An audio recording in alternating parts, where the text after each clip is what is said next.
હું આ બધા વિડીયો મૂકું છું ને તો બહુ બધા લોકો મને પૂછે છે કે તમે એમ કહો છો કે તમારી ટ્રીટમેન્ટ પૂરી થઈ ગઈ છે, બધો પ્રોબ્લેમ સોલ્વ થઈ ગયો છે, તો આ સ્કાર્ફ કેમ બાંધી રાખો છો?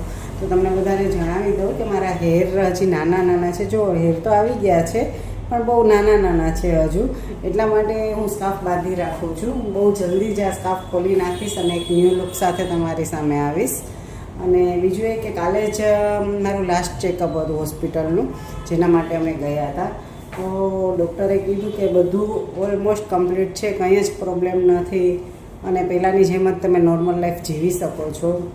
અને કાલે હું ગઈ ને ત્યારે એક બીજું એ કે ત્યાં એક મારી ફ્રેન્ડ બની ગઈ હતી સ્ટાફની, હોસ્પિટલ સ્ટાફની નર્સ તો ના કહી શકાય પણ એક છે મારી ફ્રેન્ડ. તો એમણે મને એમ કીધું કે દીદી તમે એટલા બહાદુર છો ને કે મને તમારી સાથે એક યાદી બનાવી છે, એક ફોટો પડાવવો છે. તો એમણે મારી સાથે એક ફોટો પણ લીધો છે, હું તમને બતાવું છું.